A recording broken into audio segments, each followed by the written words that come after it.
Hey guys, Scanner Danner here with my brother Danner. It's Danner and Scanner Danner.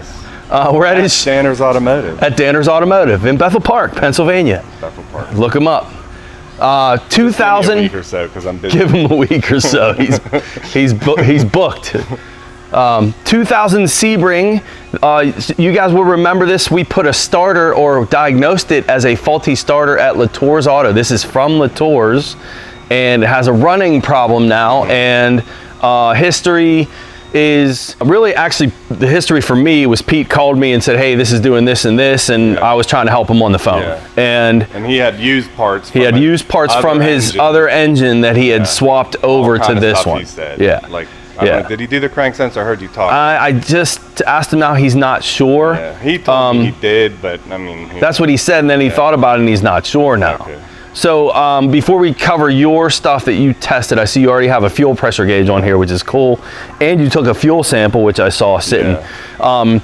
Pete had called me, said, what we're seeing still, some lights are flickering and the speedometer was moving while it was acting up when he was revving it. And so my first thought was alternator. I have a video on a alternator. Me too. A Pacifica. All right, sweet. Thinking it was a Pacifica too. But mine was like growling. Same. Yeah, same. All right, well, it was actually shifting gears. I was sitting and driving. It would shift while it sat on the rack without the wheels moving. Nice. I saw it, all that stuff. We'll have to link his video. It's nowhere near as good as whatever this one might be. So. In the description, you can watch Danner's video and my video. We'll put them both there on what an alternator can do drivability-wise. That was suspect. And I showed the sine wave from the alternator rippling through my VSS line. Okay, all right. Well, see, brothers think alike. Your twin powers. Is anyone old enough to know that? Caleb's not. He's like, what? You're gonna have to search that and put that in there. What's that TV land when they play Wonder if twin powers activate. Okay, but anyway, Pete had swapped the alternator. So I had him over the phone. I said, you have the alternator for the old, your phone. That's all right, Bob. For the old engine, because this was an engine swap. If you guys remember from the starter video, this engine was replaced and then ended up having a faulty starter.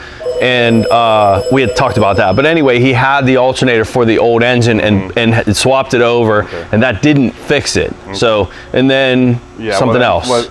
Distributor, he also swapped over because those were common for the coils to fail on these distributor designs. This is a 2000 Chrysler 2.5 engine. If I didn't mention that already, it is a distributor engine. And it's leaking coolant. See that? Is that from this? Yes. Oh. But I think the overflow is totally overfull. Okay. When it gets, I don't know, but when it's running, it's dripping out of the right front fender. Well, that's not good. You had some coolant over there too from the car you had parked there. That's a Saab. Okay. So what did you find? I mean, it was kind of, no one could tell me exactly what was happening. They're saying it was dying, no restart, you know, and when they brought it here, they said they had to jump it. And I'm thinking, oh, well, you might have an alternator that quits charging, you're killing the battery, but then after looking at it, I think they just cranked it so long they killed it. You know what I mean? So then they had jumped it. Oh, you think it was a no start for that long of a period of time? Well, they drove it from Pete's to here, and they died up on the plan of homes back in there. And then I said, so did it start? Did it crank? He's like, no, we had to jump it, but I don't think they told me that they had to crank it before they killed it to have the junk, because the battery is junk. Okay, gotcha. So I have the key on right now. I probably shouldn't. Probably be dead, That sucks. So, and my wife has my jump pack, so yeah, we're in trouble now because she left her lights on. We're good. I got a charger. We can hook up. When I got it here, of course, it started right up and ran fine. So I just left it run for a while, and I walked away. I came back, it was dead, like stalled, just shut off. And then I went to crank it, and I had to clear flood it to get it to start, and it wasn't really accepting gas right, and it was running so lean. I thought in my mind I could hear the engine pinging, trying to rev it at idlers. I could hear knocking, and you know what I mean, all kind of stuff. So then I started looking at my fuel trims, and I saw that they were way positive, like 20%, you know what I mean? And then it would clear up, and then it was fine. Then it would go back again, and we had talked about maybe a front O2 doing something like that when it's warm or something like that. But I was just I didn't graph it live, I just graphed on the scanner, and after that I couldn't get it to act up long enough to see if my rear flat line net, low. Oh, that's you know right. What I mean, and it didn't, and my fuel trims aren't as bad as they were. So I'm thinking maybe water in the tank. I've had that kill me. That's why you took the fuel sample. At first I did a fuel pressure because I thought maybe it's running out of fuel. It was so bad, it was like bogging and popping, and it sounded like it was running lean. So I did a fuel pressure test, and it was like 50 pounds or so. I don't know, it's on there, but. And it was good. That was during while it was running bad. Still good. Even when it stalled, it was still good. That's why I like working here, because Danner does a lot of our work for us. Sometimes we get here. I mean, that's a huge piece. That's simple stuff, though. Like, to be able to catch it while it's doing is the critical part, and that's a check mark we can mark off of our list that this is not a fuel pressure problem, because Danner had already checked it while it was running bad. Fuel pressure was good. So then while I had it off, I just cranked a couple quarts of fuel into a washer fluid jug, and now there was a teeny bit of water in there because I dumped it out.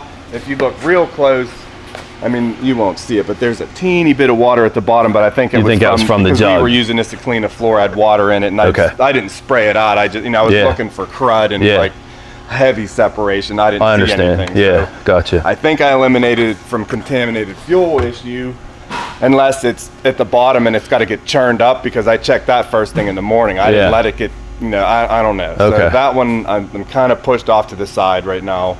Well, there is in the one trip detection, there is a lean exhaust fault, but there is also a vacuum leak on that one tube going to the EGR. So that's probably going to contribute, but not going to make it do what it's doing. Yeah, so I mean, when it starts up good, and then when it gets warm, usually I'm walking away from it, and I'll come back and it's not running. You know what I mean? So then I'll start it, and it's definitely kind of misfiring, but not like a hard miss. You know what I mean? And you notice still the gauges that was revving blinking up to 3,000 RPM, and I didn't see any gauges blinking, but I saw the tach kind of just like jumping funny, and I watched the speedometer go up to 1 or 2 miles an hour.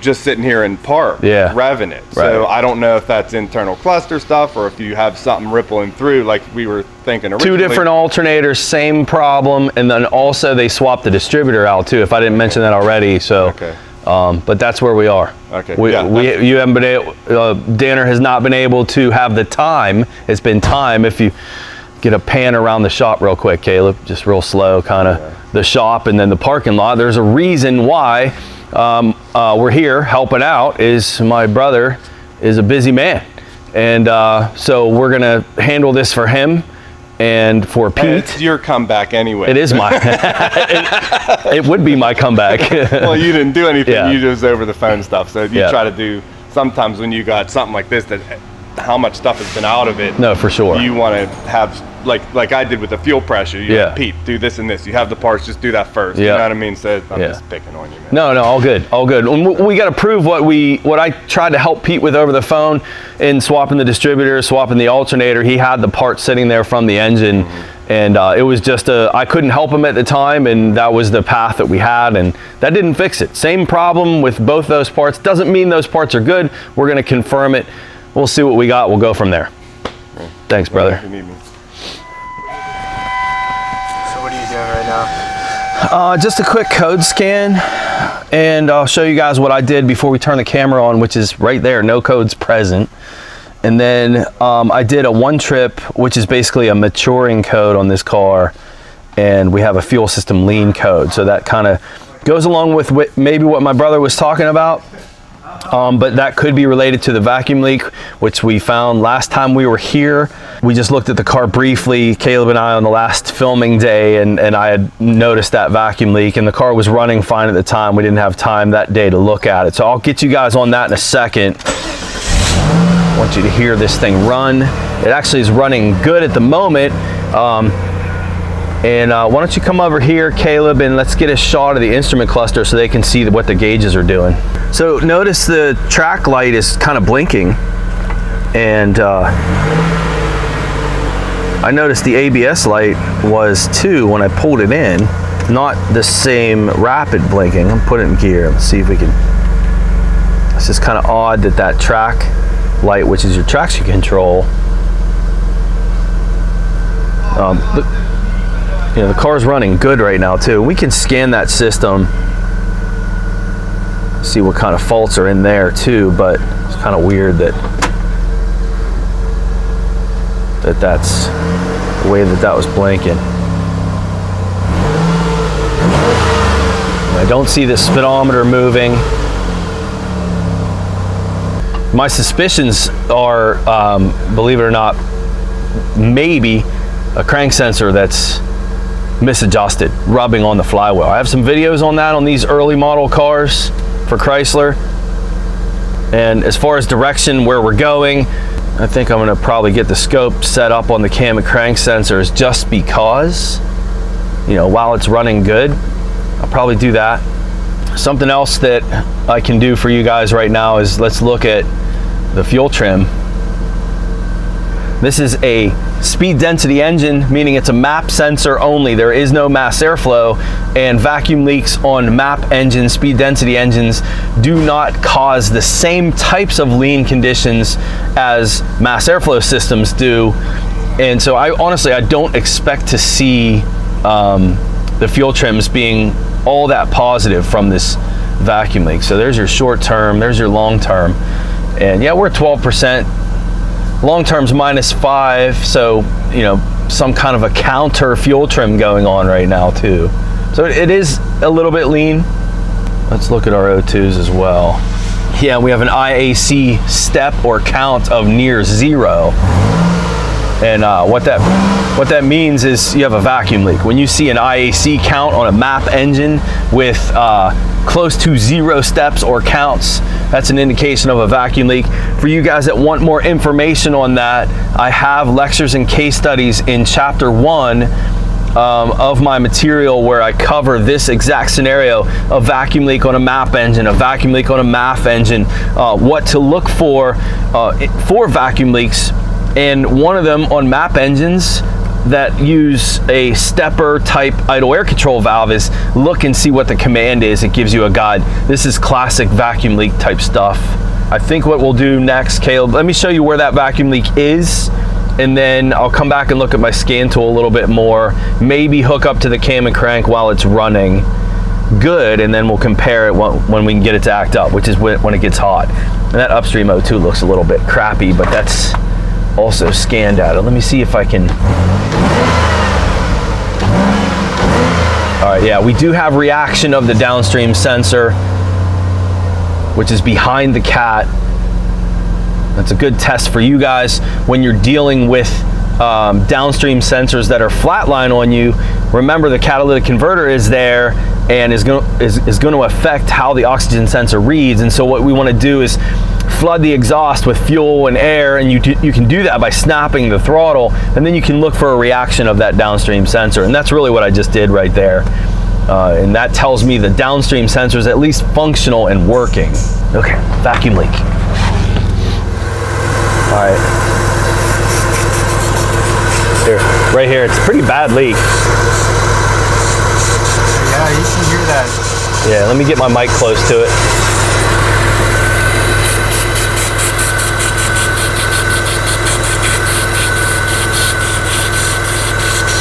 Okay, that's just the tube that feeds the EGR valve. So that is a big leak. You can hear the way the engine's running now. That is not our main problem. The main problem when this thing acts up, it's very bad. You can't drive it. So this vacuum leak is secondary. That is causing our low idle air control counts and our fuel trims to be a little bit out of whack.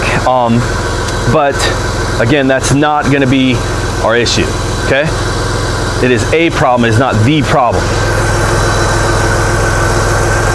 Let me get my light, Caleb.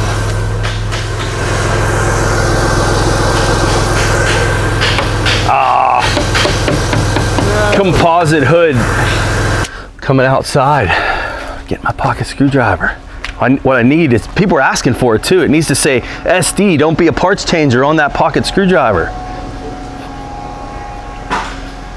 Trying to get Carlos from AES Wave to hook me up. All right, so the plan for me is I want to back probe the computer for the cam and crank signals.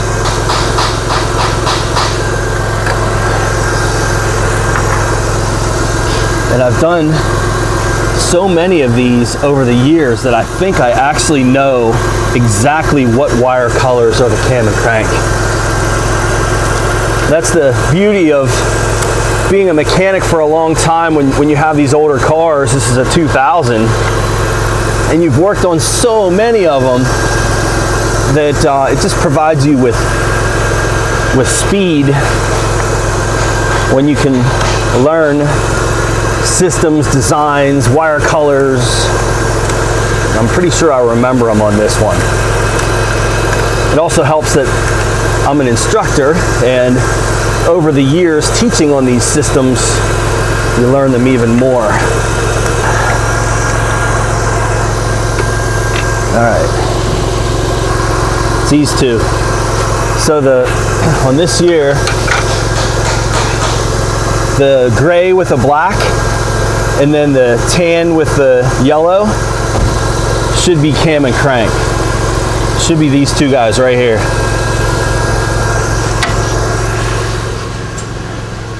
So some of you are thinking, well, how do you know that? How do I know that? Well, you need a good wiring diagram is how you know it. And I've been getting this question a lot lately, which is, hey Danner, where are you getting your wiring diagrams from? And what you guys need to understand is the diagrams I'm using is part of a program called Shopkey or Mitchell On Demand, either one, same company basically. And it's about $160 a month program. It's a professional program. A lot of you guys are do-it-yourselfers that follow me. A lot of you guys don't do a lot of diagnostic work where you can justify that cost. And so there is a DIY version that you can pay $20 for a month's access to one particular car. And you get all the same information, basically. I think some of it's limited, but same diagram, same service information. Only difference with the diagrams is they won't be colored, they'll be black and white, but that's no problem. And you can pay $20 and get access to the car you're working on, and you can pass that off to your customer or to your neighbor, or if it's your own car, $20 for all that service info, and you can print it all out. If it's your own car, print it all out, and it's the only time you'll have to pay for it. So it's an option. If you guys are interested in that, I'll make sure in the description of this video I put a link to the DIY version of the program that I'm using, okay? And that's the answer for the wiring diagram. How do you know, Danner, what if I don't have a diagram? Well, the answer is you need a diagram. I'm going to show you where you can find one. Click on that link. Yeah, see the 0 count on the idle air control valve. And then some of you might be looking at these trim numbers and saying to yourself, man, that system is running pretty good. Like we're at 0, bouncing around 0 on the short term, long term's around 0.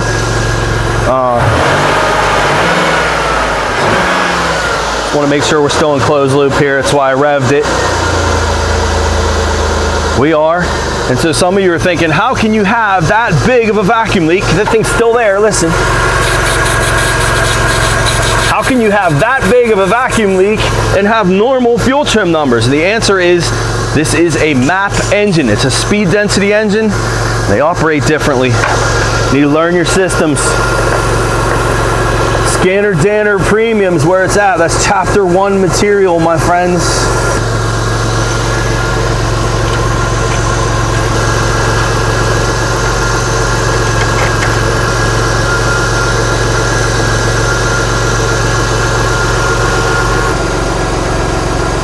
Go into my lab scope.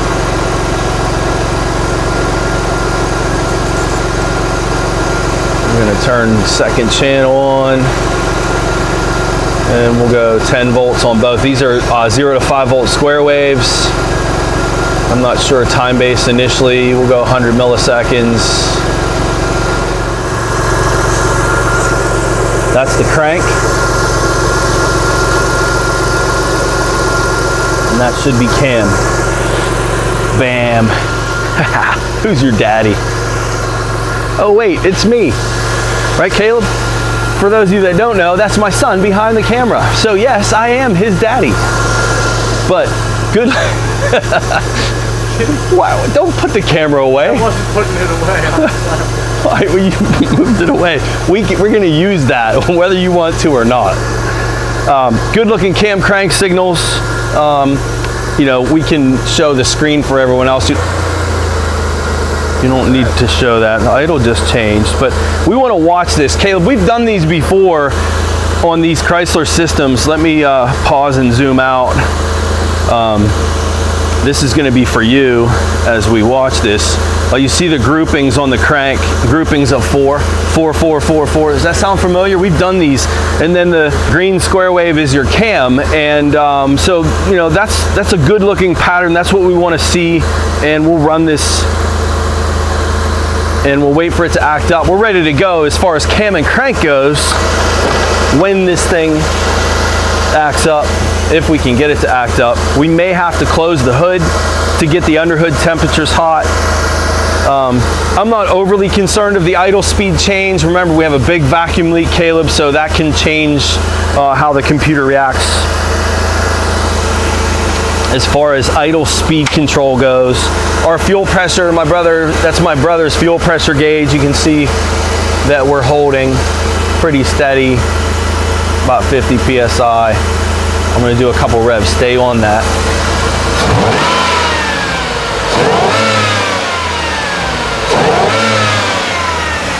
No problem with that test at all. You saw the momentary slight drop.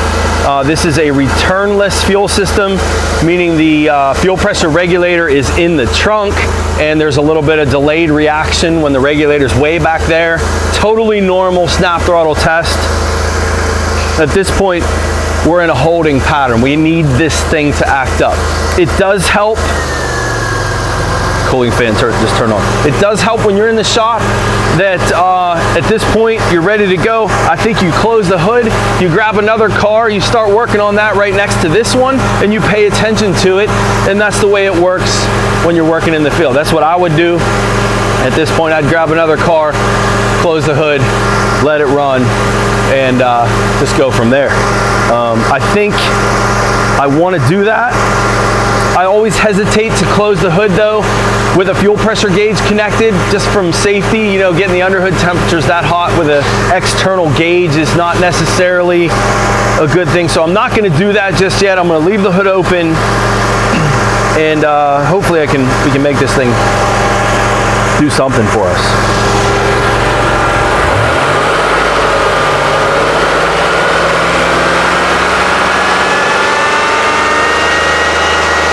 For those of you, that's going to be loud, but for those of you who've been following me, I'm not going to talk over this, but when I rev this, you're going to notice the yellow square waves look like they're going to start dropping out. Guys, this is scope aliasing. This is not a problem with the car. I have some lessons on sample rate of a lab scope. In particular, my Veris series and my Vantage Pro series I have on my premium. Even if you don't own a Veris or Vantage Pro, I cover scope stuff in those lessons that apply to all lab scopes. And then I also have my Pico Scopes Basics 1 and 2 on YouTube that are really helpful in this topic and what we're looking at. You know, those were not dropouts in that yellow trace, and the crank signal, that was scope aliasing that was going on there from a sample rate issue. Wait, misfire, we have a bad crank sensor. It's the crank sensor. Look at the signal. It should be groups of 4. Yeah, it should be groups of 4. You may be... Crank sensors drop. I mean, we're done. This was a suspicion of mine going into this. When I talked to Pete over the phone, what led me... Look, this thing's going nuts right now. It's a crank sensor, Danner. Service engine lights on. There, it's pinging. You heard Danner's description. It just died. Here, before I start this back up, let's look at this waveform. It's an air gap. It's an air gap issue, or the crank sensor's just wigging out. These are known for misadjustments of the crank sensor that it's reading windows on the flywheel. So picture my 4 fingers as the groups of 4, and this other finger is the crank sensor. As the engine warms up, if the air gap is not set properly, what's going to happen? We're going to hit. And that's what my suspicions are, is we're hitting the crank sensor on the flywheel. This was a problem that started after an engine swap. What are things that are changed in an engine swap? The flywheel comes with the new engine, junkyard engine, whatever they put in this. It wasn't new, it was a salvage yard engine. So my point is, they're in that area. This is absolutely, without a doubt, a crank sensor fault. I don't know yet if it's an air gap issue, but there are certain things that we can deduce, if that's the right word, from what we're looking at right here on the screen. And I want to talk about that first before we go any further. Number one, this is going to be to you too, Caleb. So number one is, these are 5-volt pull down design Hall effects. And what that means is the computer sends a 5-volt signal to the sensor, to the crank sensor. It's a Hall effect, and the sensor pulls the 5-volt to ground to make the square wave. Okay, so as you can see in this area, we have groups of 4, and this group of 4 that isn't there, the issue is what with the signal? Is it too high for too long, or is it too low for too long? This helps us determine where our problem is. And if you look at it, the groups of 4, let's call this group of 4 good ones. So high, low, high, low, high, low, high, low, right? Notice how long the signal is high. Yeah. So the issue is the sensor's not pulling down properly, okay? So number one, here's what we know. That would not, let me think, hold on. Could that be a ground problem? Yes. Could the ground be dropping out on the sensor? Yes, because if the ground drops out, signal's going to remain high on this design because the sensor pulls it to ground. So if the ground is faulty, the sensor signal voltage would remain high. Another one would be the sensor feed. So the power feed to the sensor, if that power feed's dropping out, the sensor's never active, and that 5-volt signal line will also remain high. Okay, so there's 2. We could have a power feed dropping out. We could have a ground dropping out. We could have, let's talk about the signal circuit now. We could have an intermittent open in the signal wire that would do the same thing. So those 3 things we need to cover before we can absolutely say faulty crank sensor. And that's going to involve checking the power, checking the ground, and checking the same signal now down at the sensor. Okay? If I have the same problem, if we're measuring this down at the sensor and we read the same kind of pattern, what we can take away from or deduce, deduct from that scenario, of those 3, we can deduct an open in the signal wire. Maybe it is deduce. Deduce, deduct, drop whatever. Drop a deuce. Yeah. So some of you are following me, some of you are like, man, you talk too much, get on with it. No, that's not what I do here on this channel. I'm teaching. So if you don't like what I'm talking about right now and find no value in it, it's time to turn the channel, go somewhere else. You don't belong here, bottom line, okay? If I check this same sensor signal, I'm on the computer, remember, I'm up at the computer. If I check it down at the sensor and we see the same pattern, we can take away an open in the harness, because an open in the harness is going to cause signal voltage to be low longer than it should be down at the sensor. If we see the same high longer than it should be down at the sensor, because this is a pull down circuit. For those of you that are following along, chapter 2 material on Scanner Danner Premium, pull up, pull down circuitry. That's what I'm talking about. Learn your fundamentals. You'll learn how to properly troubleshoot when you know your fundamentals, okay? This is a pull down design. Fixed high at the sensor on a pull down design can never be an open in the signal wire. That's what I'm talking about. I know this is difficult here for some of you, and you know, you can learn this stuff here on YouTube as well. I have playlists for chapter 2, chapter 3. That's where you need to spend some time if you have some questions on that. I do have a 14-day free trial on my premium channel. It's $11 a month to be part of my premium channel. It's nothing. What do you get for $11 a month? Right? My Spotify. Yeah, Spotify. I offer right now about 410, maybe a little bit more than that videos on that, on Standard Premium, and chapter 2 is where you want to spend some time if you guys are interested. 14-day free trial. And honestly, just subscribe and then cancel immediately through your PayPal account, and you won't be charged, and you'll be able to see what's there. And I have a feeling when you go there, you're going to want to stick around for a while. My suspicions with this car, this is a crank sensor that's hitting the flywheel. And I believe the some other things that we can take away from this is, number one, it runs good cold, okay? And it's when it's hot that it acts up. Generally speaking, that is not a wiring problem when you see that. A wiring problem is going to be intermittent and not temperature related, typically.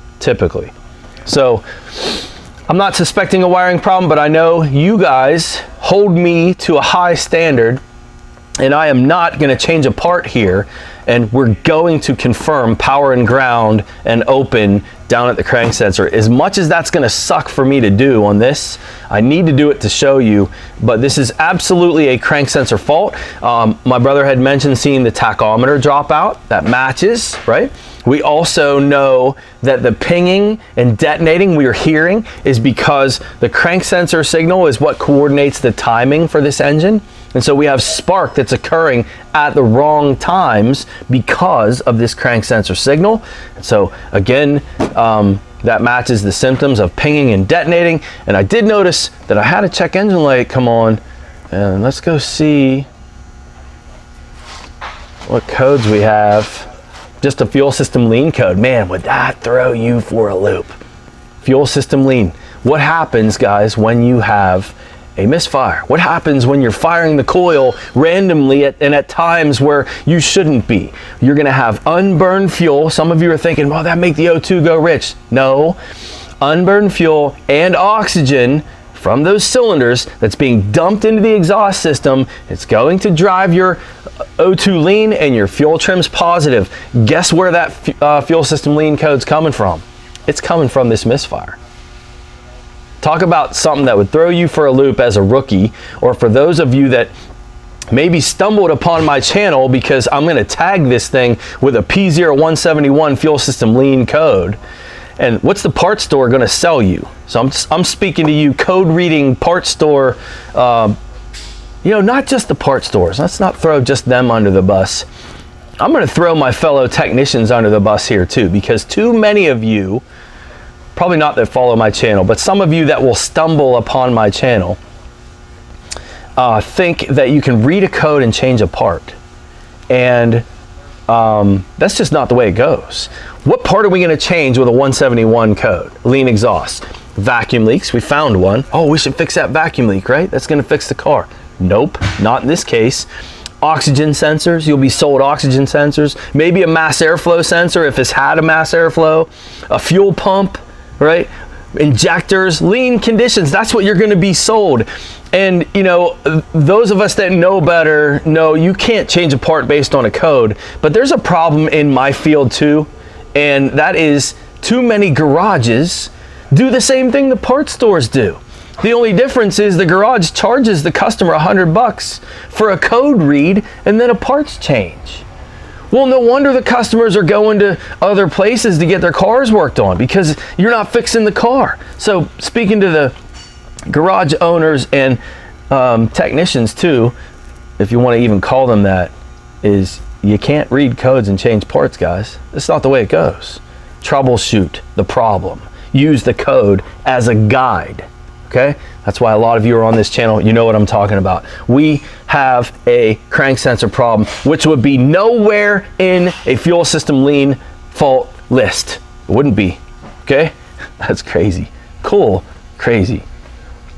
I bet you I talked long enough and ranted long enough. My legs are asleep. That that this crank sensor signal probably is going to be cleaned back up. Let me unpause that and try to start it again. Yeah, we're still missing. Oh, it's better. This is absolutely not going to be a wiring problem. This is what it should look like. There was a drop. You can hear the miss. Watch the screen.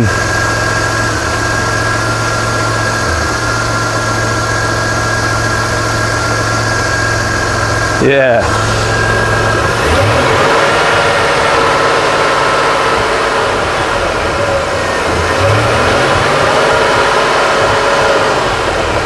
All right, so this would be a moment where I'd want to peak detect the yellow trace. Make sure I'm not getting those scope aliasing signals I was talking about before. There, and I'll set a trigger on the cam. That'll help stabilize the crank a little bit.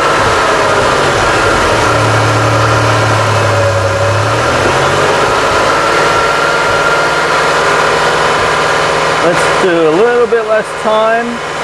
Just want you guys to see these signals live.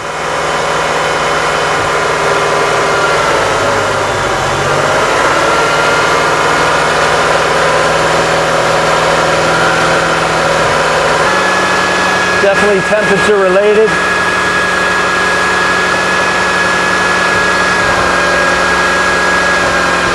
You can hear the misfire starting.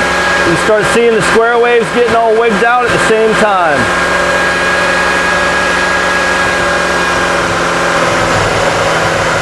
That's an awesome pattern.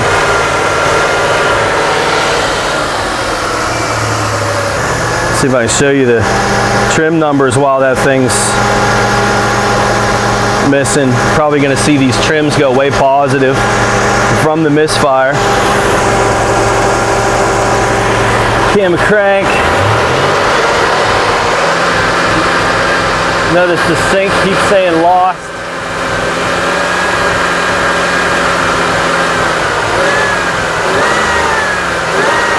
See the crank sensor signal say no there momentarily.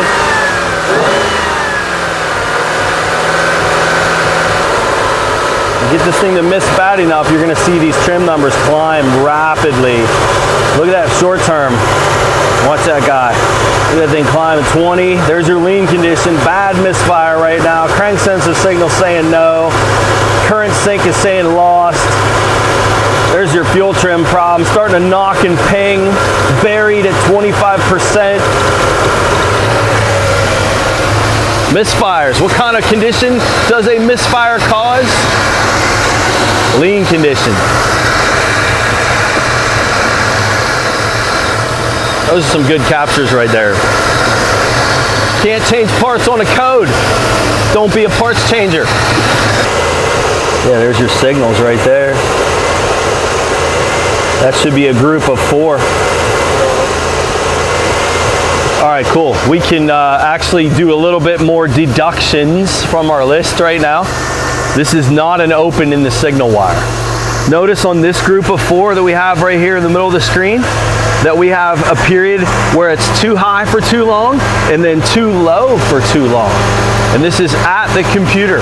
It's a pull down design circuit.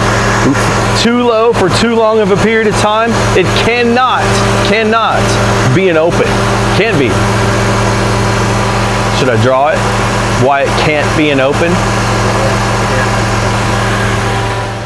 All right, some bonus chapter 2 material. Internal resistor, external switch. I'm just going to draw it as a switch. This is my crank sensor. Okay, it's really a transistor that's switching on and off to ground. It's a pull down design. The ground actually is back at the computer. Don't get lost on the technical side. Just follow the switch in the circuit. It's 5 volts as a source. There's a sensing circuit in the computer right here. When the switch is open, actually we'll put our scope here too, because this is where my scope's connected, my DSO, digital storage oscilloscope. When the switch is open, 5 being the source, going across a resistor. This is just a voltmeter, voltage sensing circuit. What is the computer going to read? What's our scope going to read with the switch open? Doesn't matter what this resistor is. There's no current flow. Or are you asking? No voltage drop. Yeah, so I'm asking my son Caleb, what's it going to be? What's the voltage going to be in this location where my scope is with the switch open, 5 volt being the source, no path to ground, no current flow, no voltage drop. Doesn't matter what the resistor is. It'd be 5. That's very good. It's going to be fixed at 5 volts. Okay? Okay. So an open, an intermittent open in the wiring on a pull down design would do the same thing as an open switch, which is what? 5 volts. All right, so we have groupings of 4, right? They should look like that. And what we just looked at on the scope was something like this. So we have a period where it's high too long, and we have a period where it's low too long. And this told me that that cannot be a problem, because if it intermittently goes open, what's that section going to do? Is it going to go low or is it going to go high on a pull down design circuit where I'm measuring at the computer? The answer is it's going to go high. So during this period, before when we did this, I was concerned because they were too high for too long. I said, well, it could be an open in the circuit. And now that I saw this, I know for a fact that this cannot be an open in the wiring, because an open on a pull down design, no matter where it is, open switch, open in the wire, is going to do what to the voltage? It's going to make it go to 5. It cannot be an open in the signal wire. Cannot be. So I've just saved myself of the 3 checks we need to do, the power and the ground. Actually, let's talk about that further. Back on this. Low, fixed low, right? What's a bad ground going to do? Open on the ground would be the same thing as opening the switch. Yeah, just no current flow, no voltage drop, so it's going to read 5. So guess what this low told me? So we had 3 things. We have a power feed issue to the Hall effect. This transistor in the circuit that controls the base of the transistor, you need to have a power and a ground for all that to work. It's done with magnetism and all this weird stuff in here, but you need a power, you need a ground. So power feed, a ground, or an open signal was what we had with the too high of a period of time, right? Yeah. Signal too high. We never worried about a shorted signal, because a shorted signal would do what to this? It would keep it low. It would keep it low. Very good. So a shorted signal was never our concern with the original problem of too long being too high. Ask about that. Right. So now we were concerned about an open, but I addressed that. We're no longer concerned about an open because we have this low period. Cannot be an open. We've addressed that. What does a bad ground do? An extra ground is not going to cause a problem. A short to ground on a ground is just another ground. So we're only worried about an open ground, an intermittent open ground. What does an intermittent open ground do to this circuit? Keeps it at 5. Very good. So guess what? Can't be that either. Make sense? All right. Now, for this transistor, we're actually done. For this transistor to work, I need to draw this a little bit better now.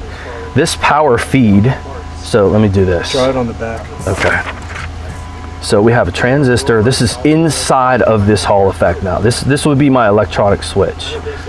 This goes to ground at the ECM. This would be my signal wire. Okay. The base, this is our controls. There is a device in here that is called a Hall element. And this Hall element, there's other components in here. I'm not going to go way deep into it. There's actually like a AD converter and a Schmitt trigger device and whatever. It's not important. The important part is this permanent magnet. This is our permanent magnet that's here. When this magnet contacts the Hall effect element, it causes it to create voltage and turns the base of the transistor on. When there is no magnet contacting this, it turns the transistor off, or vice versa. I may be off on my description there, not important. The important part is magnetism triggers the Hall effect. But for that to happen, this Hall effect element needs a power and a ground to work. For this Hall element to produce voltage in the presence of magnetism that switches the transistor on, it needs a power and a ground to work. What happens if the Hall element loses power? It shuts off, doesn't make any voltage. So what position would the transistor remain in? In the off position. What does my voltage do in the off position? We covered it. Voltage is going to go to 5. It's a pull down design. Okay? If I lose my ground, same thing.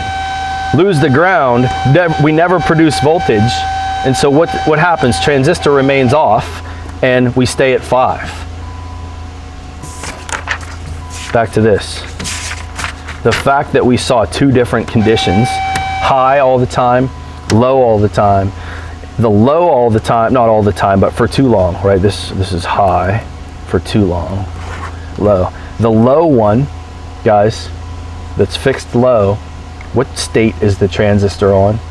It's grounding it. Very good. So if it's grounding it for too long, doesn't that mean that it can't be missing a power feed? Mm-hmm. Doesn't it mean it can't be missing a ground? Mm-hmm. So we're down to the transistor now. So seriously, it cannot be a bad power feed. Why can it not be a bad power feed? Because of this low portion right here and for where we're measuring it. All right, on me. Some of you guys are thinking, I'm lost. I don't know where to go with that. I'm telling you guys, chapter 2 material, Standard and Premium. Also on chapter 21, which is my ignition system inputs chapter, I cover this in more detail with questions from my class and my students that you guys probably have the same questions that will help. But what I've just done is I've taken all this theory and applied it to a test that I don't want to do, which is check the power, ground, and signal down at the sensor. Because of where it lives, it sucks.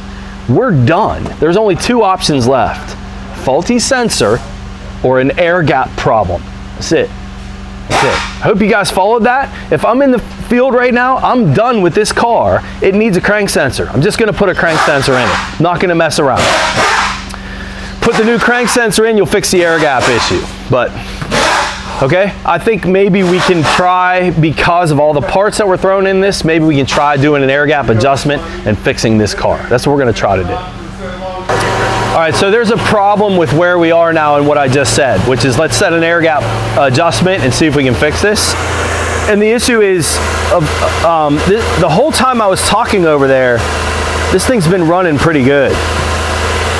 And I would need to adjust it and then get it hot again and then make it to where it's not running bad. And I just don't know that I'm gonna be able to show you guys that. I can try.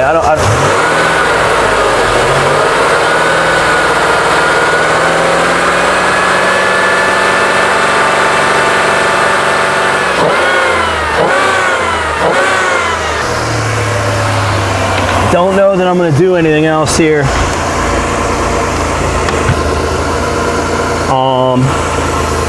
Is that ear broken off? I need to get my camera. I saw an ear of a crank sensor that's like laying down there, so I think this sensor was replaced, and I want to get a better shot for you guys, and the only way I'm going to get down there is with my inspection camera, so I'm going to do it this way. See, there's your broken piece of something. See the broken ear? That's like a piece of the old crank sensor. That black piece of plastic right there. Yep. So that tells me this sensor was replaced. And there is your guy. That's your crank sensor. And it goes into the block. It goes into the bell housing. Okay? So the direction, it reads the flywheel on this side. It's in here. And that bolt, we loosen that and we can pull the sensor in and out. I know you can't see, but that is a slotted hole. That's a slotted hole. So what direction is it in? It looks like, hard to tell, huh? Looks like it's more out than it is in. It can go in further, and that's not what we want. I mean, we want it to come out a little bit, but that sensor does look new to me, and the fact that we have an ear broken off down there, that looks like a piece of the old crank sensor to me. And honestly, yeah, is that an oval hole or is that round? There is absolutely an adjustment on that. That is adjustable. And that's what I want to do. I want to get we're going to shut this off. These are like heater hoses and stuff that are in our way. But I think I can get a long extension and a swivel down there, and we're just gonna pull that sensor away from the flywheel a little bit.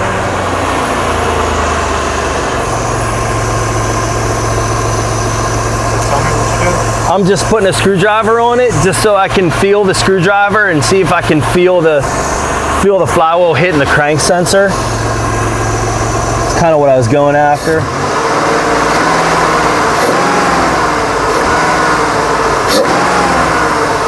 I really can't.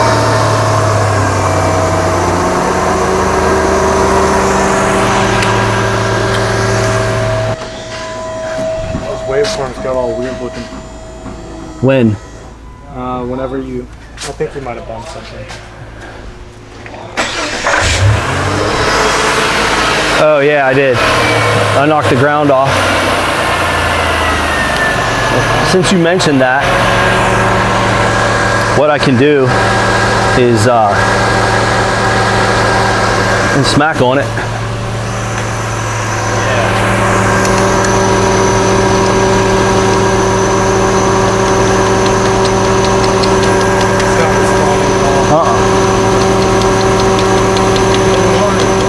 Yeah, so I can break it.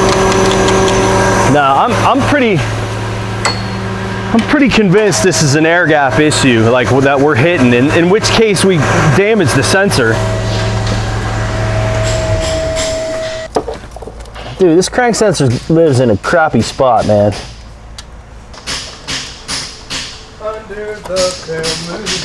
Why don't you come do this for me?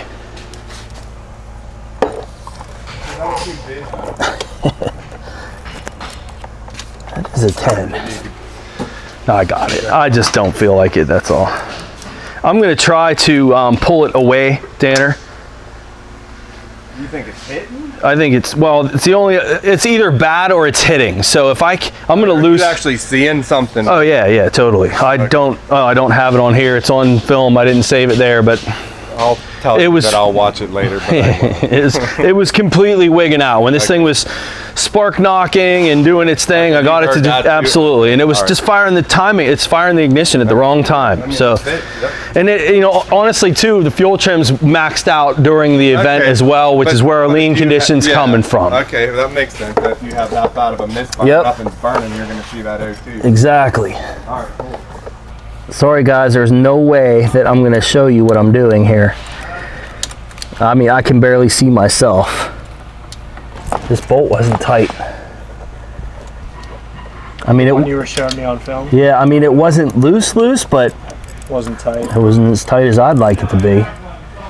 Okay, so first thing, this would be for you too, Caleb, since we have this camera here, is I want to try to move this away from the bell housing just a little bit, see if I even can.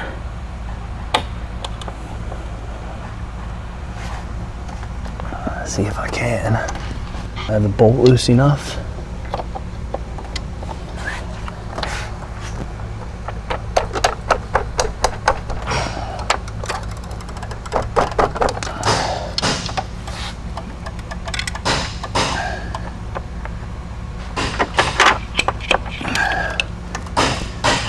I don't know if I have the bolt loose enough.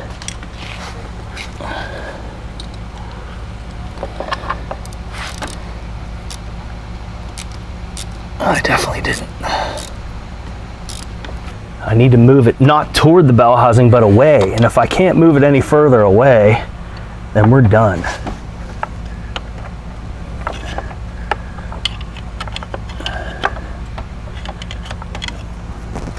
Can I move it in? I can't get my hand down there is the problem. You're like, what is that piece, like plastic or something? Yeah, it's plastic, and it's, yeah, I can see you. It's out all the way already. So there's no way that I can move it out any further. Mm-hmm. Like I'm at my limit. Now I could probably move it in. See if I can do that without messing up this coolant hose above it. Yeah, look how, you see how far I moved it in? Mm-hmm. But let's see if I can show it moving back out now. Yep. right? But it was already out all the way. At this point, what we found, and I think you guys were able to see it, that sensor was out all the way. And it being out all the way could be a concern too, but again, we had that one waveform where it was too low for too long of a period of time. And I believe on the design that if it was too far away, I'm trying to think if that would expose, well, it could be too far away, because the magnet on this one is part of the Hall effect. So you have magnet inside the Hall effect, and then you have your Hall element. And when there's metal, it pulls it away, which might shut it off. Yeah, too wide of an air gap on this one might do that because of the sensor design. Okay, here's what we need to do. To adjust this properly, I need to push it in all the way till it hits, and then you back it off just a hair. I might actually try to do that. Let's make sure you guys can see. He may have had this too wide of an air gap, because it was absolutely in all the way, Caleb. It was absolutely in all the way. You mean out? Out all the way, sorry.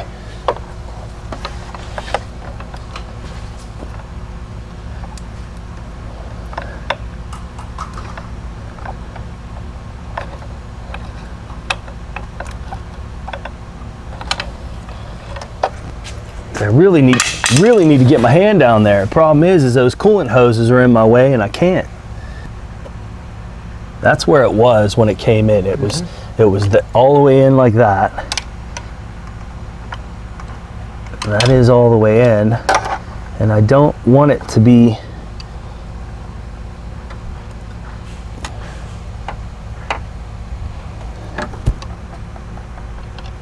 just a hair. Yep. Let's try it.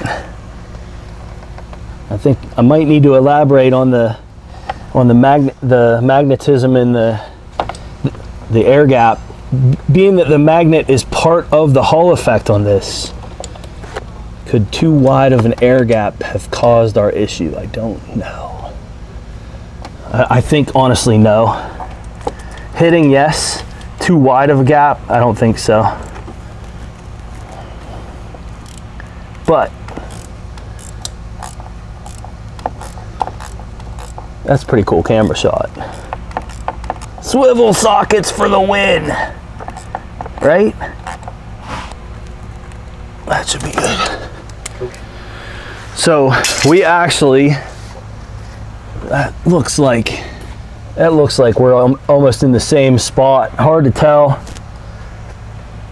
This being a speed density engine, no problem running the car with the air cleaner off. I'm gonna start it. What's up, man? I think it's possible the air gap might have been too far away. Okay, did you like grind it down or? No, it was all the way in. I have that's your shot of it. It was all the way in, and I moved it out just a little bit. And on this design, and I'll talk to Danner while I'm talking to you guys. So the magnets here, the Hall elements here, it's part of the sensor. When you have ferrous material, metal underneath, I believe it pulls the magnet away from the Hall, like the field. Okay. And that's what shuts it off. Instead of interrupting, like the older ones had blades, it would interrupt the magnet and Hall element. This one, because they're together, I believe when there's a gap, yes, when there's metal there, it pulls it away. Well, let's see, the signal is going to be high. So the groupings of 4, we got on the flywheel, we got 4, 4, and 4, and those are windows. So when there's a window, the signal's high, and when there's no window, the signal's low. So that means the transistor's on when there's a low signal. So which way would, I'm trying to justify a wider air gap. What would a wider air gap do? Would be it wouldn't pull the magnet away from the Hall effect like it should be. What I don't know is, does the magnet turn it on or turn it off? I guess that's where my head's all effed up. If this still acts up again, we're gonna put a sensor in it. I don't care that that's new, but I did move it away a little bit. I I think that I have Does it still read on the tip or it's reading on the side? it reads on the tip. Okay. I think. Yes, on this design, it reads on Your the, flywheel has like teeth that run this way.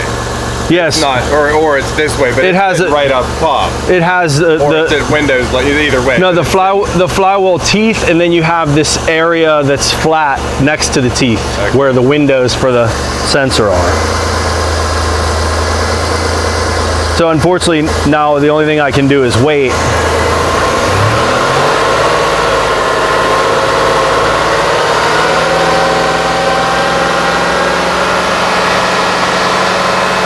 I mean, the fact that the sensor was new kind of says it's an air gap issue, unless, I mean, of course we could have got a crappy part.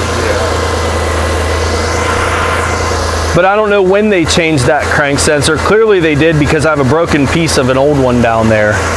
I remember Pete saying he did. And when I talked to him today, he wasn't totally sure. It's been a while. So again, signal low, it's a pull down design circuit. The signal's low when there's ferrous material. What we were seeing mostly was a signal that was high longer than it should have been. We did see one period where it was low. So a signal that's high could be from, Being too close. would it be too, I'm trying to think on or off though. It would be circuit off. Circuit off is high. Circuit on is low. And if you saw it high, I saw it high and low. I saw a period where it was low, a period where it was high, and my only justification was hitting. so when they put the engine in, they banged the flywheel on the edge of the transmission and bent it, and you got a bent I flywheel. mean, you would. It could be that too, but And well, maybe it was too close at one point, and now you pulled it far enough away. I'm just thinking out of the box. But I didn't. Did I move it in or out, Caleb? I moved it in. I moved it closer. Oh, you went closer. Because it was all the way out as far as it could okay, be. okay. And Well, so it's better. I moved it in so it would read the signal. Yeah, so it could be that it was too far away, and if ferrous material is turning it on, pulling the signal low, if it's too far away, then there's an air gap there where at times it's going to stay high longer than it should, and that would fit that scenario. This turned it like a more of a square wave than the points you're seeing? That is correct. Okay. Yep. In fact, I had a group of 4 that was just 2 fat What about square that one waves. that's flipping right there? That's what we would call scope aliasing. It's really not. That's a long time base with not enough sample points. Okay. And if I would go in on that, you'll never see. Okay. So the blipping you saw at the higher time base was that. See the crank and cam like have an effect on each other. Little ripple in the middle. Well, they share a power and a ground. Okay. So I don't think that that's necessarily a problem. But yeah, like if I'd even go a longer time base, watch this. This is without changing my sampling. Right, that's a scope sample problem. Yeah. And then so you just peak detect that on the snap-on, that fixes that. Okay. And yeah, the Pico's much more clear as far as this kind of stuff goes. But that's an example of some scope, what's called scope aliasing, where That looked like the first time I tried to graph a freaking can signal. yeah, exactly. You know? Exactly. What the hell's going on? Yeah, too fast, right? Yeah.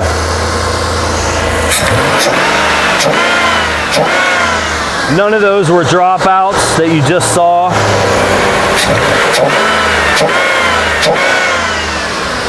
I think this might be a fix, Caleb. Just moving it in a little bit like we did. The worst part for us, I mean, maybe in the edits we'll be able to tell and see that it was in fact closer. I feel like I'm looking at that now and it's like in the exact same position. I think it's like half as far out as it was. And there wasn't much movement that you had in there. We're gonna call this a fix? The only thing that, in my opinion, when I was trying to describe to you guys the low period of time, the air gap issue that we were seeing, it does make sense for the high period because high is off, and if the sensor's not close enough, then it's not going to be turned on. Remember, ferrous material turns it on, the window turns it off. I'll include an image here for you guys of this flywheel that will help. You see the square waves, it's a pull down signal. When the signal is high, is when we have a window. So high signal is when there is no ferrous material affecting the magnet. And so if the sensor's too far away, then there we have a problem, that it's not being affected. The magnetic field would not be being affected like it should be because the air gap's too wide. And that would give us our too high of signals that we were seeing. And more so than the low period is we were seeing consistently too fat of square waves, too high of signals for too long of a period of time. Now I did go over that too low of a period of time with you guys, and that's still legit. I just don't know that I can put, it's still legit as far as power, ground, open signal testing. But I don't know that I can put that too low of a period of time in with this same air gap issue. It could have just been the way the scope read that pattern at that moment. Right now it's running beautifully.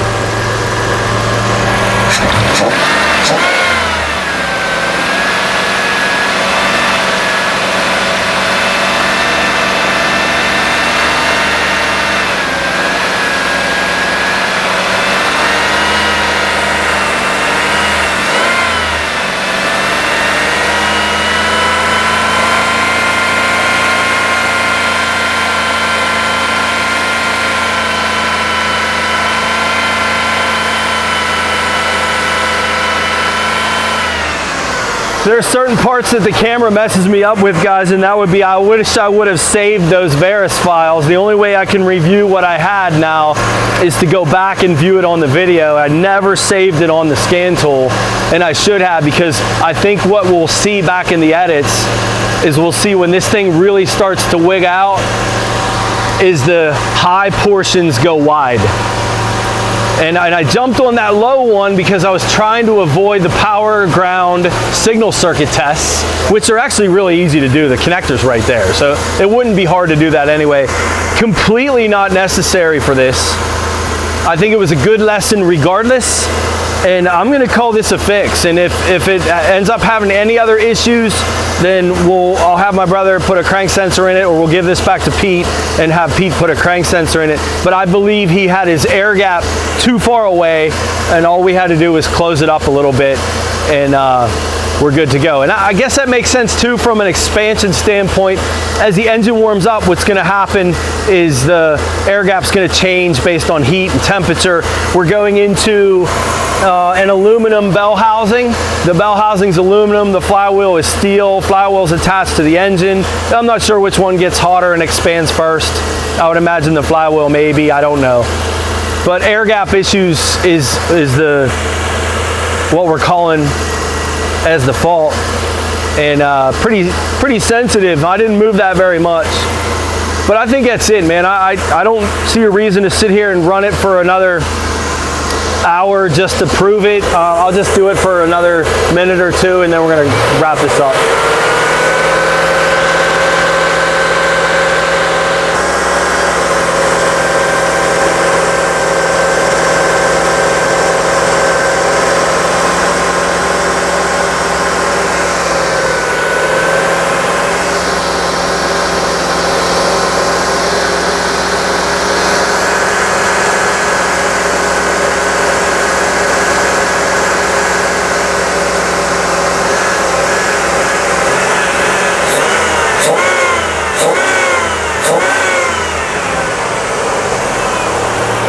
See how noisy that sensor signal got when the cooling fan came on.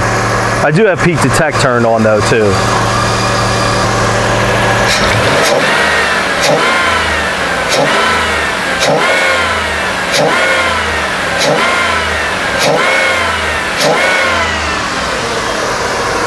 Calling that a fix, guys. I appreciate you guys hanging with me. I am long-winded sometimes, but I know that there were some valuable lessons in this video.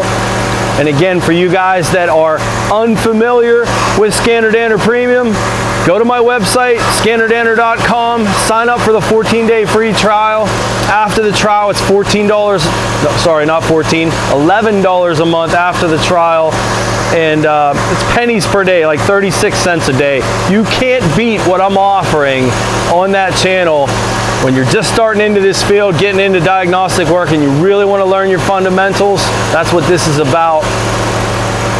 Learning your fundamentals. You can plug in all this other stuff after, and you know, a lot of this was more thinking through the process than it was anything else, and letting you guys hear my thought process. And I know a lot of you value that. I'm getting some new people that are coming my way recently that have no idea what's going on, and some of the comments are out of left field, and they don't understand. You know, really it's just people looking for silver bullet fixes. And if you found my channel because you're looking for a silver bullet fix for your car, again, you're on the wrong damn channel, right? Caleb, thanks for being here, being cameraman. That's my son Caleb behind the camera. Hey Danner, thanks for letting us use your shop. We'll see you guys next time.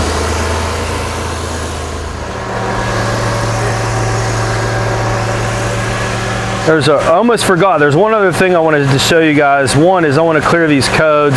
It still does need that vacuum leak fixed. Yeah, it's not going to let me clear them. Sometimes even though it tells you to shut the engine off, it won't let you clear it. I was going to read the anti-lock brake and traction control codes for you guys because we did have that light on. And what I'm getting on those systems is a no-com. So totally separate problem. I'm not worried about the ABS and traction control system on this because it's not talking to me. Okay, you're in the field, you guys know what I'm talking about. Separate fee, separate charge, not related whatsoever. This does need that vacuum leak fixed. That'll need to be handled. And you know, you sell the customer additional time for the anti-lock brake and traction control issue if they care about it. So communication, call your customer, that's key too. Guys, thanks again, I'll see you next time.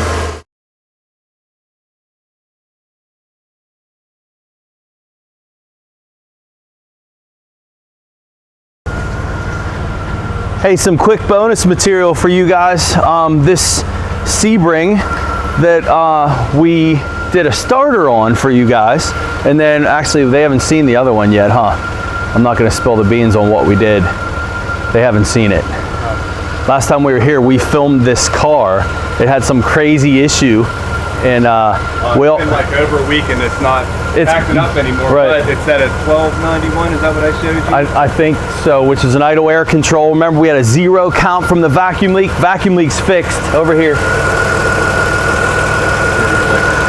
Remember me doing that, making the vacuum? All right, yeah, so. It was running at like 1200 RPM and couldn't pull the idle down. Map engine with a vacuum leak will idle high. Idle air control counts were at 0. There's your trouble code. So it came back for that.